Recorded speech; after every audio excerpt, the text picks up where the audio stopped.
Hey guys welcome back 75 heart challenge day 12. ഇന്ന് നമ്മൾ കളിക്കാൻ പോകുന്ന ഷോൾഡറിനാണ്. ഇന്ന് നമ്മൾ BCAA പകരം പ്രീ വർക്കൗട്ട് ആണ് ഉപയോഗിക്കുന്നത്. വാം ചെയ്ത് നമ്മൾ ഷോൾഡറിന് വേണ്ടി കളിക്കുന്ന ആദ്യത്തെ വർക്കൗട്ടാണ് ബാർബൽ ഷോൾഡർ പ്രസ്. ഈ വേരിയേഷൻ നമ്മൾ വാമപ്പ് ആയിട്ടാണ് ഉപയോഗിച്ചത്. 20 റപ്പ് വെച്ചിട്ട് ഒരു സെറ്റ് ആണ് അടിച്ചത്. ഷോൾഡറിന് വേണ്ടി കളിക്കുന്ന രണ്ടാമത്തെ വർക്കൗട്ടാണ് സീറ്റഡ് ഷോൾഡർ പ്രസ് മെഷീൻ. ഈ വേരിയേഷൻ നമ്മൾ 20 റപ്സ് വെച്ചിട്ട് 3 സെറ്റ് ആണ് ചെയ്തത്. അടുത്ത വേരിയേഷൻ ചെയ്തത് ഫേസ് പുൾ ആണ്.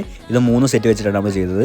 അടുത്ത variation cable front raise straight bar ഉപയോഗിച്ചിട്ടാണ് നമ്മൾ ചെയ്തത്. 3 സെറ്റ് 20 റപ്സ്. ഇതോടെ ഇന്നത്തെ ഷോൾഡറിന്റെ വർക്കൗട്ട് കഴിഞ്ഞ് അത് കഴിഞ്ഞ് നമ്മൾ കുറച്ച് നേരം പോസ്റ്റ് ചെയ്ത് അത് കഴിഞ്ഞ് നമ്മൾ ഉച്ചക്ക് കഴിച്ചത് ചോറും ചിക്കൻ്റെ കറിയും ചിക്കൻ പൊരിച്ചതുമാണ്.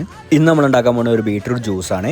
ആദ്യം നമ്മൾ ഒരു 3 ബീട്രൂട്ട് എടുത്ത് പിന്നെ അതിൻ്റെ തൊലിയൊക്കെ കളഞ്ഞ് അതിന് നമ്മൾ ചെറുതായി അരിഞ്ഞ് എന്നിട്ട് നമ്മൾ മിക്സിൻ്റെ ജാറിലേക്ക് ഇട്ട് ആവശ്യത്തിനുള്ള വെള്ളം ആഡ് ചെയ്ത് എന്നിട്ട് നമ്മൾ മിക്സിയിലിട്ട് ബ്ലെൻഡ് ചെയ്തെടുത്ത് പിന്നെ നമ്മൾ സ്ട്രെയിനർ ഉപയോഗിച്ച് ഇതിനെ തരിച്ചെടുത്ത് അങ്ങനെ നമ്മൾ ഗ്ലാസ്സിലേക്ക് ആഡ് ചെയ്ത് നമുക്കിത് ടേസ്റ്റ് ചെയ്ത് നോക്കാം.